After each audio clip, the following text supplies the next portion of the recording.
ஜோதிட கருத்தரங்க நிகழ்வில் 35 வருடங்கள் அனுபவம் மிகுந்தவரும் புகழ்பெற்ற எண்ணற்ற ஜோதிடர்களுக்கு குருவாக விளங்கக்கூடியவருமாகிய ஜோதிட வித்யாபதி மதுரை ஜெயபாபா கலைப்பிரியர் ஐயா அவர்களை சாரம் பேசுகிறது என்ற தலைப்பில் பேச வருமாறு உங்கள் பலத்த கரோலிக்கிடையே வருக வருக என அன்போடு வரவேற்கிறேன்.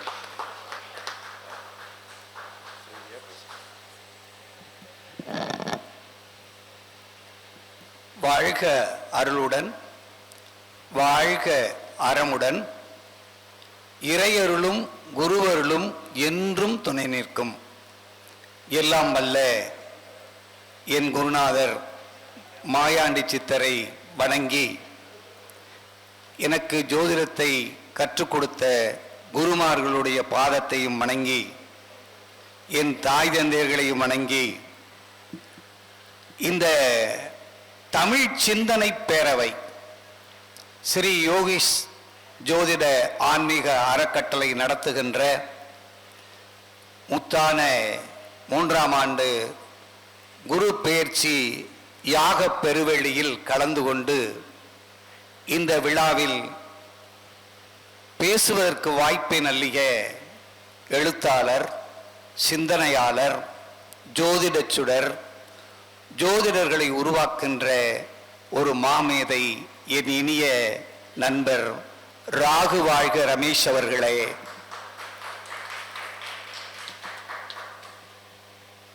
ராகு வாழ்க என்று சொல்லுகின்ற உலகத்திலே ஒருவர் இவர்தான். ஏன் தெரியுமா? ராகு எப்படிப்பட்டவர் என்றால் அவர்தான் மூலம். ராகு என்றால் என்ன அர்த்தம்னா நம் சந்ததிகள்.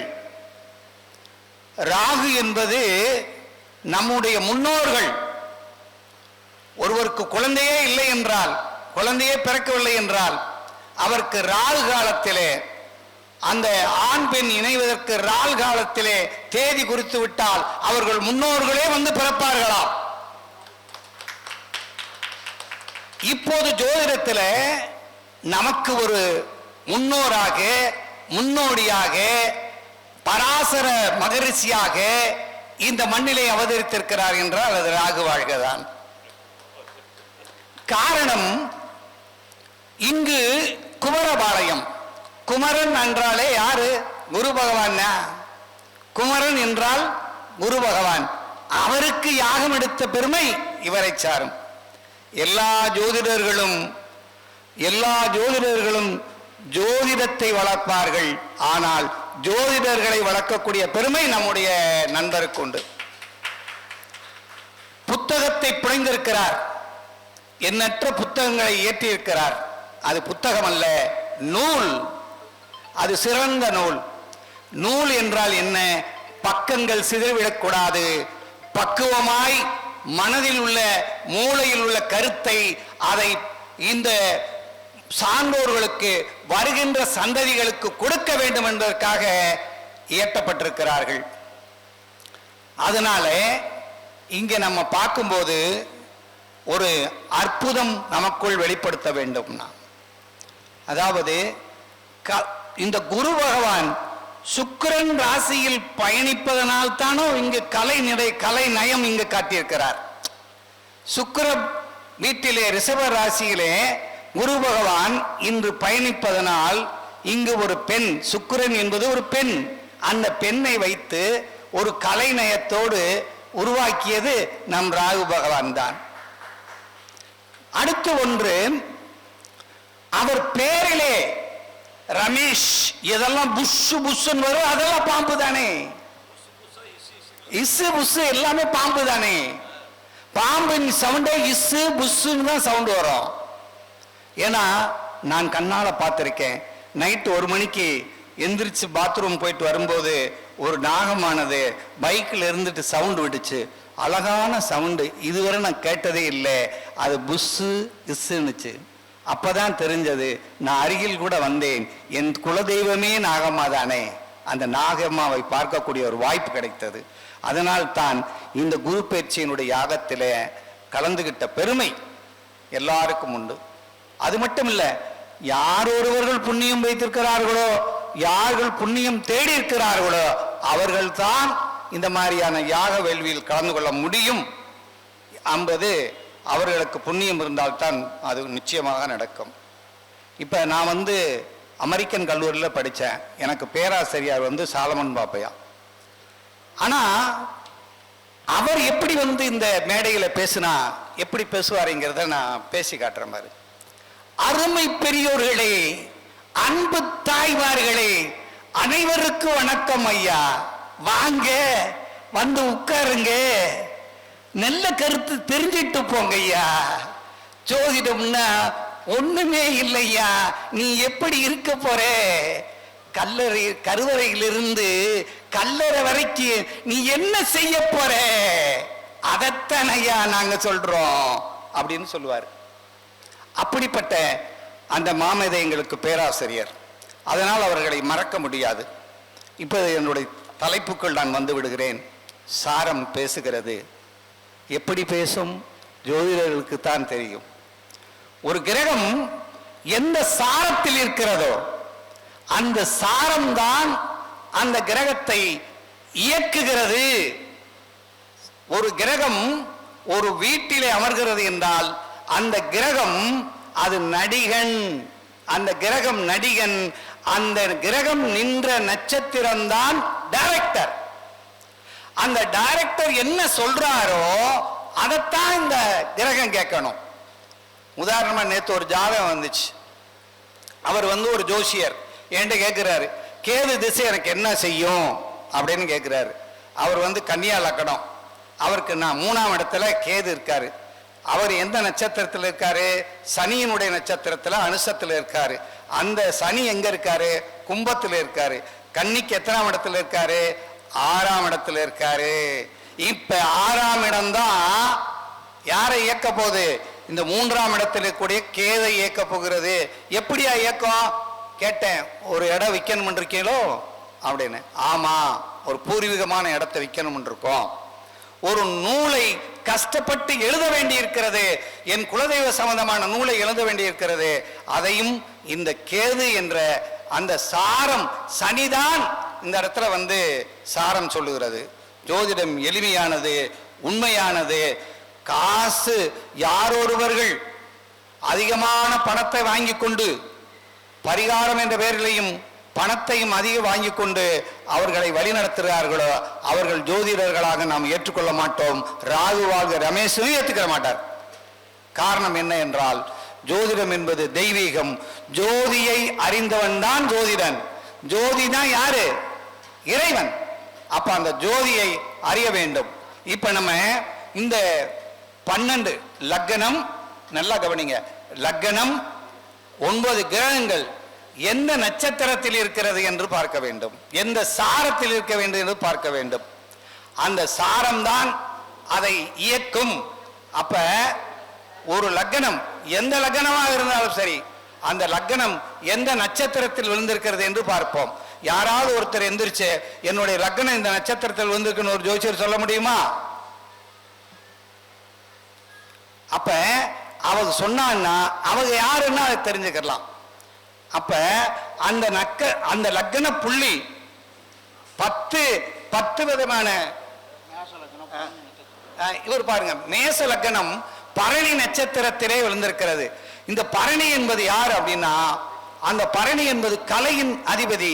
அது விட்ட உணவை எப்படி சாப்பிட வேண்டும், உணவு எப்படி ருசியாக இருக்க வேண்டும், கலை எப்படி இருக்க வேண்டும், இந்த மக்கள் எப்படி நீட்டாக இருக்க வேண்டும், தாயின் மேல. அதாவது பரணி என்ன செய்யும்னா கொஞ்சம் கலையை ரசிக்கும்.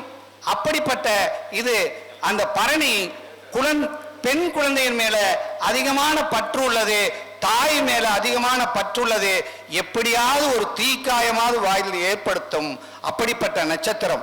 அந்த நட்சத்திரத்தில் பிறந்தவர் நிச்சயமாக எப்பையும் பளிச்சென்றிருப்பார். ஐயா எப்படி இருக்கு நான் சொன்னது உங்களுக்கு புரிஞ்சதா?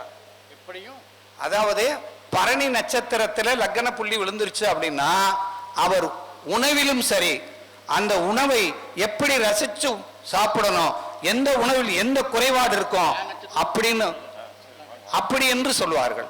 அப்படி அந்த லக்ன புள்ளி எப்படி இருக்கும் அப்படிங்கிறத சொல்லணும். அப்ப என்ன ஆயிருச்சு, லக்னம் முதல் 9 கிரகங்கள் 10, இந்த 10 புள்ளிகளும் இந்த நட்சத்திரத்தில் விழுகின்ற போது, உதாரணமாக இப்ப சூரியன் போய் ஒரு நட்சத்திரத்தில் உட்காருன்னு வைங்களேன், 2 விதமா நம்ம பலன் எடுக்கணும்.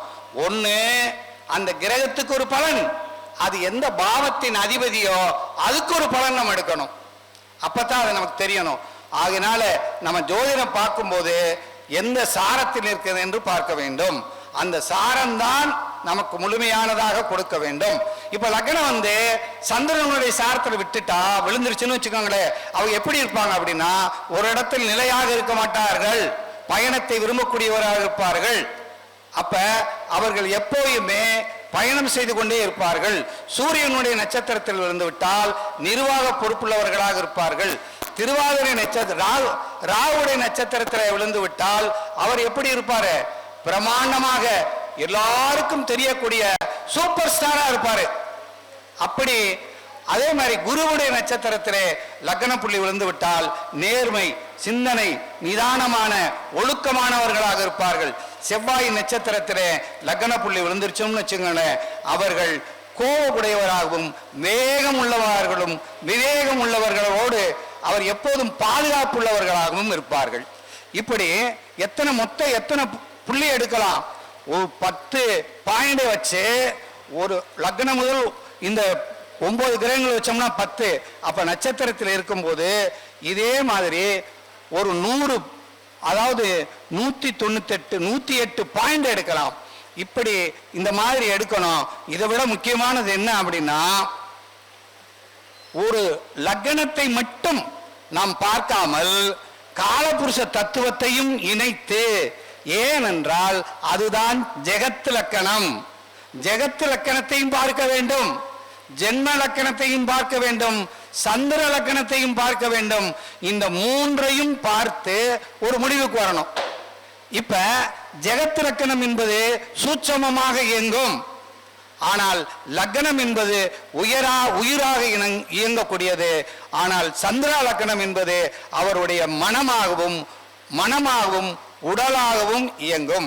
அப்ப ஜோதிடம் என்பது ஒரு எளிமையானது. அதை படிச்சுக்கிற முறை என்பது, ஒரு நல்ல குருமார்களா நிறைய பேர் இருக்காங்க. அதனால எப்படிப்பட்டவர்கள் இருந்தாலும் சரி, ஜோதிட ஜாம்பவான் வாழ்ந்த ஊர்கள் எங்க இருக்கு அப்படின்னா, மதுரையில PS ஐயர்னு எங்க ஐயர் இருந்தார். அவர் எல்லா ஜோதிடத்தையும் பெற்றவர். அவருடைய சபையில அவருடைய நெருங்கிய மாணவர் என் அன்பு சகோதரர் மீனாட்சி அவர்கள் கூட வந்திருக்கார். அப்படிப்பட்ட ஒரு பெரிய, அவரெல்லாம் பாராட்டணும். ஏன்னா மாமேதை. அவர் எங்க இருந்து போனாரு, ஈரோடுல இருந்து தான் போனவரு. யாரு, PS ஐயர் ஈரோடுல இருந்து தான் மதுரைக்கு போனாரு. அவர் போய் எத்தனை மாணவர்களை உருவாக்கின்ற ஒரு சபை இருக்கிறது. தமிழகத்தில் முதல்ல ஒரு பெரிய ஒரு சபை இருந்துச்சுன்னா அது PS ஐயர் சபை தான். அப்படிப்பட்ட இருந்துச்சு. ஆனால் இப்ப என்ன ஆயிடுச்சுன்னா, ஜோதிடத்தை வளர்த்து எடுத்துக்கொண்டு இருக்கக்கூடியதெல்லாம் எங்க இருக்குன்னா ஈரோடுல தான் இருக்கு. ஈரோடுல தான் ஜோதிடர்களை வளர்க்கிறார்கள், ஜோதிடர்கள் வாழ்கிறார்கள். ஆனால் அந்த ஈரோடுல வாழ்கிறார்கள். ஆனா தென்பகுதியில் இருப்பவர்கள் எல்லாம் ஜோதிட மாமேதைகள் இருக்கிறார்கள். எங்கள் குமரியாக இருந்தாலும் சரி, அது என் தென் மாவட்டத்தில் இருக்கக்கூடிய பாருங்கள், தமிழகத்தில் நுட்பமான ஜோதிட அறிஞர்களும் இருக்கிறார்கள். ஆனால் அவர்களை விட இங்கிருப்பவர்கள் நல்லவர்கள், வல்லவர்கள். அதனால நீங்க ஜோதிடத்தை நாம் எப்படி பார்க்கணும் அப்படின்னா, வந்த உடனே ஜாமக்கோல் அப்படின்னு ஒரு அமைப்பு இருக்கு. நான் நடைமுறை ஜாமக்கோல் ஆர்வம்னு சொல்லி கொடுத்துட்டு இருக்கேன். அது எப்படி, நான் வந்த உடனே எதுக்கு வந்திருக்காங்க, என்ன கேள்வி கேட்க போறாங்க அப்படிங்கிறத நம்ம கண்டுபிடிச்சிடலாம். அதை 5 நிமிஷத்துக்கு ஒரு ஆர்வம் போட்டு கண்டுபிடிச்சிடலாம். அது நட்சத்திர ரீதியாக போனால் கூட அதுலேயும் கண்டுபிடிச்சிடலாம். அதனால சாரத்தை பிடிங்கள், சோரம் போக மாட்டீங்க. இது 4 பாயிண்ட் தான் ஜோதிடம். ஒன்று, ஒரு கிரகம் இருந்த இடத்தின் பலனை தரும், ஒரு கிரகம் தன்னோடு இருக்கக்கூடிய கிரகத்தின் பலனை தரும், அந்த கிரகத்தை பார்த்த கிரகத்தினுடைய பலனை தரும். அதை விட மேன்மையானது, ஒரு கிரகம் எந்த நட்சத்திரத்தில் இருக்கிறதோ அந்த பலனைத்தான் முழுமையானதை தருகிறது, அது சூட்சமான பலனை தருகிறது என்பதனை நாம் எடுக்கணும். அதனால ஜோதிடம் மிக மிக அற்புதமானது என்பதை மீண்டும் சொல்லுகிறேன். அதனால ஜோதிடத்தை எப்படி படிக்கணும் அப்படின்னா, ஜோதிடத்தை ஆழமாகவும் அறிவுபூர்வமாகவும் உங்களுடைய ஆர்வத்தோடும் படிக்கணும். கவிதையில் நம்ம கவிதை மழை பொழிந்தார்கள், அப்படி அதை பார்க்கும்போது நீங்களும் இதே மாதிரி அடுத்த மேடையில் வந்து இங்கே பேசணும். ஜோசியம் படிக்கணும்னா ஒரே ஒரு தகுதி வேணும். என்ன வேணும்? உண்மை வேணும், ஒழுக்கம் வேணும், அதை விட தெய்வீக ஆற்றல் வேணும். நான் ஜோசியை படிக்க வரணும்னா என்ன செஞ்சேன் அப்படின்னா, என்னுடைய குருநாதர் மாயாண்டி சித்தர் தான் போடா படிடாமாரு. ஏன் அப்படின்னா, அவருக்கு ஜோசியர்னாலே பிடிக்காது, ஆனால் அவர் என்னை படிக்க சொன்னார். அது காரணம் என்ன அப்படின்னா, பணத்தின் மேல் ஆசை இல்லாமல் எல்லாரையும் நல்லவர்களாக உருவாக்க வேண்டும் அப்படின்னு நினைச்சதுனால தான் நான் என்ன செஞ்சேன் அப்படின்னா, ஜோதிடத்தில் என்னென்ன இருக்கோ அதை பூரா போய் படித்தேன். நியூமராலஜி, வாஸ்து, ஏஎல்பி, டிஎன்ஏ, கேபி, பாஸ்கரா, இந்த மாதிரி நிறைய விஷயங்களை படித்து இதெல்லாம் பார்த்த உடனே தான் தெரிந்தது, ஜோதிடம் என்பது ஒரு அருமையான விஷயம். எல்லாரையும் நம்மளை தேடி வருவார்கள், நாம் யாரையும் தேடி போக வேண்டியதில்லை. தன்னை நாடி வரக்கூடிய ஒரு சக்தி யார்கிட்ட இருக்குன்னா ஜோசியர்கிட்ட தான் இருக்கு. ஜோசியர்களை தான் தேடுவார்கள். நீங்க அப்ப உங்களை தேடி வந்தவர்களுக்கு நீங்கள் பலன் சொல்லுங்கள். வைத்தியர் அந்த காலத்தில் போய் பலன் பார்த்தார்கள். அதை விட என்ன அப்படின்னா, இந்த மீனாட்சி சுந்தரம் வந்திருக்காரு, அவங்க அப்பா வந்து அவர் ஐயா மாரியப்ப ஐயா வந்து பெரிய வைத்தியர். ஒரு பையனை எங்கள் ஊருக்காரனை டாக்டர்கிட்ட போய் அட்மிட் பண்ணியிருக்கும் போது அந்த பையன் வந்து இறந்து போயிடுவான்னு முடிவு பண்ணிட்டாங்க. உடனே அவர் ஐயா என்ன பண்ணாருன்னா, அவன் கூட சாவேன், அவன் ஜாக மாட்டான்டா அப்படின்னு சொன்னார். எப்படின்னு கேட்கும்போது, அவனுக்கு சளி கோலை கட்டி இருக்கு, அவனுக்கு மூச்சில் தண்ணி அடிச்சு அவனை கீழே தட்டி விடுறா அப்படின்னு சொன்னோன்னே, தட்டி விட்டோன்னே அந்த சளி கீழே வந்துருச்சு, உயிர் பிழைத்தான். அப்படி ஜோதிடர் அந்த மருத்துவத்தையும் ஜோதிடத்தையும் எப்படி வேதத்தில் 2 கண்களாக வைத்திருக்கிறார்களோ அதுபோல மருந்தும் இந்த ஜோதிடமும் ஒன்று. அதை படித்து நீங்க எப்படி பலன் சொல்லுங்கள். யார் வேணாலும் ஜோதிடத்தை படிக்கலாம். ஆனால் யார் ஜோசியத்துல சிறந்து வர முடியும் அப்படின்னா, சனி பகவான் புதன் வீட்டுக்கு முன்னாடியும் குரு வீட்டுக்கு முன்னாடியும் குருவை போய் தொடும்போதும் அந்த புதன் வீட்டை போய் தொடக்கூடிய அமைப்பு யாருக்கோ அவளுக்கு திறமையான ஜோசியம் வரும். வாக்கு சித்தி எப்போ வரும் அப்படின்னா, ராகு எப்ப நம்ம ராகுவின் திறன் நம்மோட இருக்கோம். குருநாதர் யாராவது ஒரு மகானை, ஒரு நல்ல சித்தரை நீங்கள் அவர்களை நீங்கள் வாழ்நாளில் பிடித்து கொண்டீர்கள். ஆனால் அதனாலதான் பாம்பாட்டி சித்தரை எங்க மீனாட்சி அவர் அப்பா பிடிச்சிட்டாரு. இப்ப அவரும் விடலை, பாம்பாட்டி சித்தரை தான் அவர் முடிச்சு கோயிலெலாம் கட்டி வச்சிருக்காரு. அதனால பாம்பாட்டி பிடிங்கள் உங்களை. ஏன்னா பாம்பாட்டி பிடிச்சோம்னா எல்லாரையும் ஆட்டி வைக்கலாம். அதனால ஒவ்வொரு சித்தர்களும் உங்க ஜென்ம நட்சத்திரத்திற்கு உரிய சித்தரை பாருங்கள். கரூரார் அப்படின்னா அஸ்த நட்சத்திரக்காரர் போங்க. இப்படி ஒவ்வொருத்தரையும் போய் அந்த சித்தர் உள்ள அந்த உங்க நட்சத்திரத்துக்குரியவர்களை போய் நீங்க பார்த்தீங்கன்னா அவருக்கு உங்களுக்குள்ள ஒரு தொடர்பு வந்துடும். அதனால உங்களுக்கு மீண்டும் சொல்கிறேன், குருவை நாடுங்கள், நல்ல குருவை தேர்வு செய்துகள், நல்ல மகான்களை தேர்வு செய்து அவர்களை பிடித்து கொள்ளுங்கள். அவர்கள் உங்களுக்கு வழிகாட்டுவார்கள். அதனால ஒரு நல்ல வாய்ப்பினை எனக்கு கொடுத்தார்கள். சாரம் பேசும், சாரத்திற்குத்தான் எல்லா சக்திகளும் உண்டு என்று கூறி எனக்கு ஒரு நல்ல வாய்ப்பினை நல்கியமைக்கு நல்லுளம் படைத்த என் நண்பர் ராகு வாழ்க ரமேஷ் அவர்களுக்கு நன்றி கூறி என் உரைக்கு திரையிடுகிறேன். நன்றி, வணக்கம்.